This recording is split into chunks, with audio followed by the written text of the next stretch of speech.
We the church, it's an exciting time, and my heart really stirred in this theme because I believe God was echoing something in our spirit during this first part of the year with Nothing is Impossible, to lift our eyes and to start to see testimonies come in from our community, start to see people awakened to what God can actually do in their life. Ephesians 3 talks about the fact that God is able to do immeasurably more than we can ask, think, or imagine. And so as I said, we need to start thinking and imagining what God can do often before we start asking for what God can do. And to actually invite him into, God, I don't know what is it that you want to do, but God, let me start thinking bigger. Let me start imagining bigger. And as we enter this theme of We the Church, and we heard from our ministry panel last week and activating us as a church community to serve. But this week, I really want to ask the question of, if we are the church, what on earth is the church? Why are you here? Why are you here this morning? Why are you here to have some social interactions?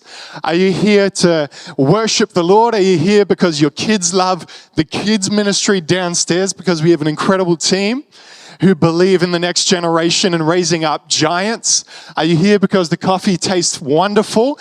Why are you here? And I have a sneaking suspicion it is far more than just those things. So I want to talk about what is the church, and I want to start with this definition. This is, we'll get to it. Let's just read it. So what is the church? The church is the building that holds religious services for people to attend, listen, and engage in small talk. It fulfills their required quota of social and religious tradition, but week to week, people remain largely unchanged. Finding the right church is largely dependent on stylized differences, largely in worship, in building, and in tradition. And you should change churches according to style or convenience as it determines so. It is, after all, just another community group. Wait. That's not right. That's not right.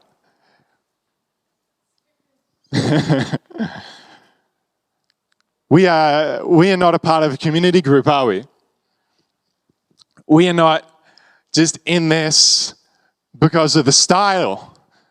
We're in this because we have been called out by Jesus Christ and the Word of God. Let's read from Matthew chapter 16 right now. And in this passage, we're going to read the punchline, but in this passage, Jesus comes to his disciples and asks them this question: who do the people say that I am? Who do the people say that I am? And they give some answers. They say John the Baptist, Elijah, the prophets, one of these people. And then he asks them this question. And he says, well, who do you say that I am? Who knows that it's not about what someone else says that Jesus is that's impactful. It's about what you say about Jesus that's impactful.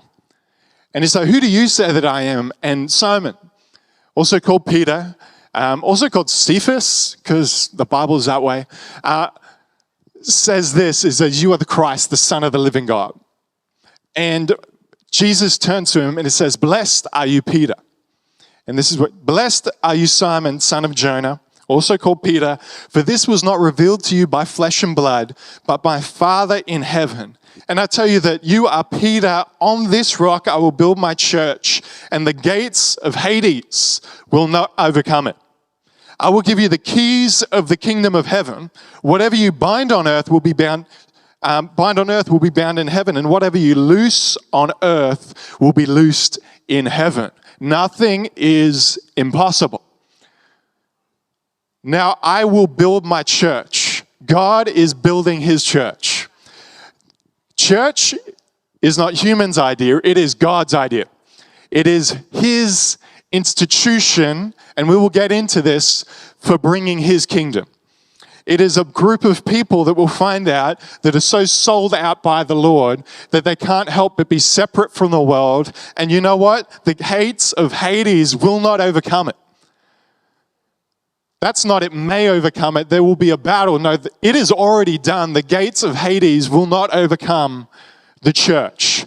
Which means this, if a church is in a region, hell is in trouble. When we talk about the region that we exist in, the 180,000 people that are in our region, hell better watch out when the church becomes aware that whatever they loose on earth is loosed in heaven, and whatever is bound on earth is bound in heaven. And who knows that it is his idea because he's building his church. And so we are part of something far bigger than this. We are not part of a social group, a community group, or a religious building. This word church here, we're going to get technical. Are you with me? We're going to get into this. We're going to spend 5 minutes in exegesis. Who knows, that's a fun word that you probably didn't think you'd hear this morning. This word church that it talks about here is translated and from the original language of ecclesia. I think I'm saying that right. If not, it's okay. I'm Australian. We butcher every other language anyway.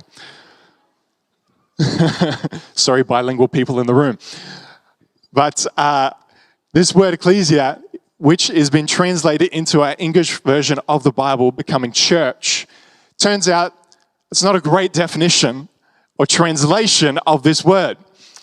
The better way, and it turns out, is to define it not as church, but as a gathering, as an assembly of people. And here's why that's important. Because when I say the word church to you, there's innumerable amount of things that it's going to mean to you. You can start thinking about the Roman Catholic Church as an institution. You might be thinking about what the church has done historically. You might be thinking about church hurt, things that have been done to you, people that have done you wrong, all these things. But when we enter this word church, what we need to do is reevaluate it from a biblical definition and understand what God meant it to be. And so when we talk about this word ecclesia, it is like verbatim broken down. It means assembly of those called out.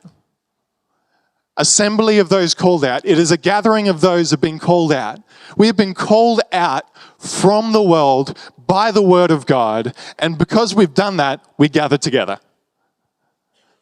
That's the end of our exegesis section. If you want to know more, internship starts tomorrow night. We are still taking that. But the significance of this is this. Andy Stanley writes this. I don't think it'll be on the screen because I think I brought this later. Ecclesia was not a religious term. It could refer to citizens called out that gather for civic purposes. It could be referred to soldiers that gather for military purposes. The ecclesia was simply a gathering or assembly of people called out for a specific purpose. It was never referred to a place, only a specific gathering. And this is significant, and we'll break it down, because the church is not a place, the church is a people. The church is a people, it is not a place. Historically, we may say something like this: I'm on my way to church this Sunday. What did you do? I went to church. And we've turned it into something that we attend rather than something that we belong to. And that's why Ali before, when she said, hey, welcome this morning, she didn't say, hey, welcome to church. She said, church, welcome to the 8:30 gathering. It is that we this morning are gathering at 8:30, 10:30 and 5 p.m. because we are the church, not because we're going to church.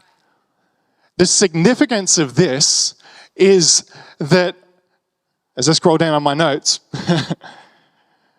that it is not about an individual, an organization, a program, a pastor. We all have a mutual responsibility that as we follow God, as we follow Christ individually together, that is what it means to belong to the church. So historically, the New Testament church, the new church, let's not I tend to hear people talk about, let's go back to the first century church. I'm not sure you want to do that. I'm not sure you want to do that. Let's be like the church in Acts. The church in Acts was a minority group within a minority group. Because the Jews lived under the Roman occupation, and now the Christians came from the Jews, and the Jews didn't like the Christians, and nor did the Romans like the Jews who didn't like the Christians. And what this meant is the minority group within a minority group was severely persecuted. I'm not going to talk about it now, but go Google Nero. Not a good dude. But when we talk about this New Testament church, we go, man, it must have been incredible. There was all this stuff happening. But do you know what it looked like? It looked like people gathering in homes, eating together, opening the scriptures, praying together, singing together, and sharing in communion together. What is the church? It is the church pursuing the Lord individually together. It is the church pursuing, individuals pursuing the Lord together. And so you don't go to church to be a Christian. The church is made up of Christians, if that makes sense. So I made a beef stew last night. It was good.